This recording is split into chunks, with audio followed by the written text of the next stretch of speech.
الحمد لله وحده والصلاة والسلام على من لا نبي بعده. أما بعد فأعوذ بالله من الشيطان الرجيم. بسم الله الرحمن الرحيم. قال الله عز وجل: فقاتل في سبيل الله لا تكلف إلا نفسك وحرث المؤمنين عسى الله أن يكف بأس الذي كفروا والله أشد بأسا وأشد تنكيلا. فقاتل فی سبیل اللہ، آپ قتال کرے، لڑے، جہاد کرے اللہ رب العالمین کے راستے میں. لا تکلف الا نفسک، آپ کو نہیں تکلیف دی جائے گی، آپ سے نہیں پوچھا جائے گا سوائے آپ کے نفس کے. وحریث المؤمنین، آپ مومنوں کو ترغیب دلائے جہاد کرنے کی، اللہ رب العالمین کی راہ میں لڑنے کی. عسى اللہ ان یکف بأس الذی، قریب ہے کہ اللہ رب العالمین روک دے لڑائی کو، الذین کفروا، ان لوگوں سے جنہوں نے کفر کیا. واللہ اشد بأسا، اللہ رب العالمین زیادہ سخت ہے لڑائی کے اعتبار سے. واشد تنکیلا، اور اللہ رب العالمین زیادہ سخت ہے سزا دینے کے اعتبار سے. اس آیات مبارکہ کے اندر اللہ رب العالمین نے پیارے حبیب پیغمبر علیہ السلام کو مخاطب کر کے بیان فرمایا کہ اے نبی، آپ عمومی طور پر تمام لوگوں کو جہاد کرنے کا، اللہ رب العالمین کی راہ میں لڑنے کا حکم دیں، اور لوگوں کو اللہ رب العالمین کی راہ میں لڑنے کی ترغیب دلائے.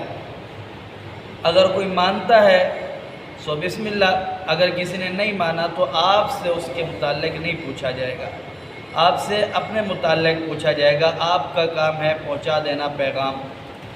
آپ نے پیغام پہنچا دیا. آگے رب تعالیٰ بیان فرماتا ہے کہ عسى اللہ ان یکف بأس الذین کفروا، ان قریب یہ جو کفار ہے اللہ رب العالمین ان کو روک دے گا لڑائی سے. یعنی آپ کی ہیبت، آپ کا رعب اور آپ کا دبدبہ ان پر ڈال دے گا، یہ آپ سے ڈر جائیں گے.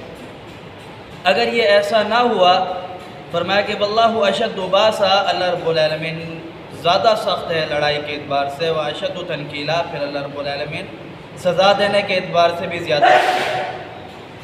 اس آیات مبارکہ کے اندر اللہ رب العالمین نے پیارے حبیب پیغمبر علیہ السلام کو بیان فرمایا کہ آپ بھروسہ کر کے مسلمانوں کو بولو کہ بھروسہ کر کے اللہ رب العالمین کے راہ میں لڑیں اور جہاد کریں، اللہ رب العالمین نے آپ کو فتح دینی ہے.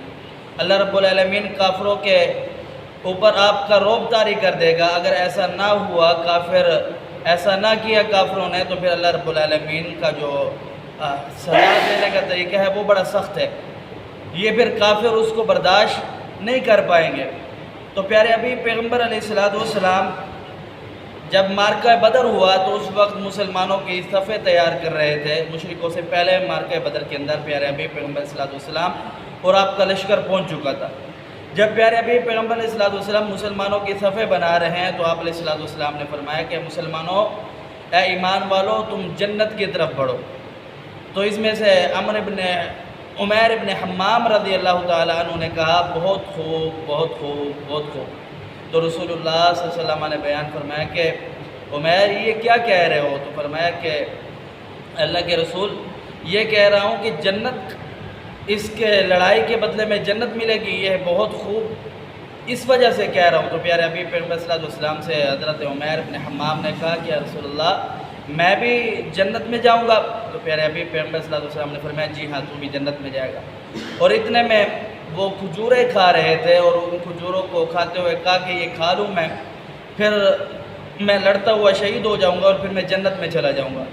وہ جو کھجوریں کھا رہے تھے، اور پھر ذہن کے اندر ایک خیال آئے جتنے دیر یہ کھجوریں کھاؤں گا اتنا دیر جنت میں جانے سے پیچھے رہ جاؤں گا، کیوں نہ یہ کھجوریں چھوڑ کر کے میں جنت کے اندر جلدی پہنچ جاؤں. اور ان کھجوروں کو پھینکا اور گئے، لڑتے لڑتے لڑتے لڑتے شہید ہو گئے. جناب رسول اللہ صلی اللہ علیہ وسلم کی حدیث ہے، ابو ہریرہ رضی اللہ تعالی عنہ راوی ہے صحیح مسلم میں.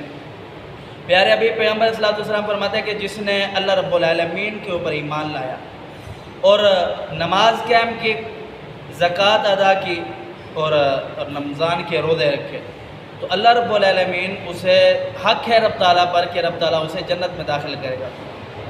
صحابی نے پوچھا کہ یا رسول اللہ، یہ خوشخبری میں لوگوں کو سنا دوں؟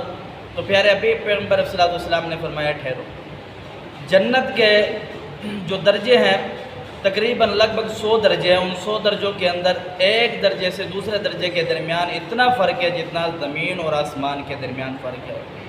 اور ان 100 درجوں کو رب تعالیٰ نے جن کے لیے تیار کیا ہے وہ ہے مجاہد، اللہ رب العالمین کی راہ میں لڑنے والے، جہاد کرنے والے۔ ایک اور روایت میں جناب ابو سعید خدری رضی اللہ تعالیٰ عنہ بیان فرماتے ہیں کہ نبی کریم صلی اللہ علیہ وسلم نے فرمایا کہ جس نے اللہ کو رب ہونے پر مان لیا کہ رب تعالیٰ اللہ رب العالمین ہمارا رب ہے، خالق ہے، مالک ہے، پالنے والا ہے، ارادہ کہ اس کے سوا کوئی نہیں ہے جو اس کائنات کا نظام چلاتا ہے، اور محمد کریم صلی اللہ علیہ وسلم کو اللہ کا آخری نبی، آخری پیغمبر، آخری رسول مان لیا جس نے، اور جس نے اسلام کو دین پسند کر لیا، مان لیا، اس پر اللہ رب العالمین پر فرض ہے، واجب ہے، حق ہے کہ رب تعالیٰ اسے جنت میں داخل کرے۔ تو جناب ابو سعید خدری رضی اللہ تعالیٰ عنہ بیان فرماتے ہیں کہ میں نے کہا کہ رسول اللہ میں یہ خوشخبری لوگوں کو سنا دوں۔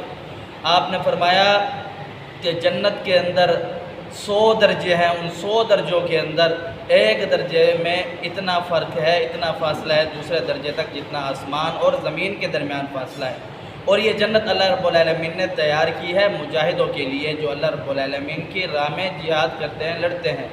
تو اللہ تعالیٰ نے اس آیات میں بیان فرمایا کہ اے پیغمبر علیہ السلام آپ خود بھی اللہ رب العالمین کی راہ میں لڑے، جہاد کریں، قتال کریں، اور دوسرے مسلمان جو ہے ایمان لے کر کے آئے ان کو بھی جہاد کرنے کا، اللہ رب العالمین کی راہ میں لڑنے کا حکم دے، وہ بھی اللہ رب العالمین کی راہ میں لڑیں۔ تو جو لوگ اللہ رب العالمین کے اس حکم کو مانتے ہیں وہ آ گئے تو اللہ رب العالمین ان سے راضی ہو جائے گا۔ سو بسم اللہ، اگر جن لوگوں نے آپ کی نافرمانی کی، اللہ رب العالمین نے جو آسمان سے حکم نازل کیا ہے اس کی نافرمانی کی، تو اے نبی آپ سے نہیں پوچھا جائے گا، آپ کا حکم ہے ان کو پیغام دینا۔ باقی جو لوگ لڑیں گے اللہ رب العالمین کی راہ میں، اللہ رب العالمین انہیں فتح دے گا، اللہ رب العالمین ان کو انعامات دے گا، اور اللہ رب العالمین کافروں پر آپ کا رعب طاری کر دے گا۔ اگر کافر نہ بھاگے تو اللہ رب العالمین خود سخت ہے لڑائی کے اعتبار سے، پھر خود سخت ہے سزا دینے کے اعتبار سے۔ اللہ پاک سمجھنے عمل کی توفیق دے۔ قل لہذا استغفر اللہ لی ولکم ولسائر المسلمین۔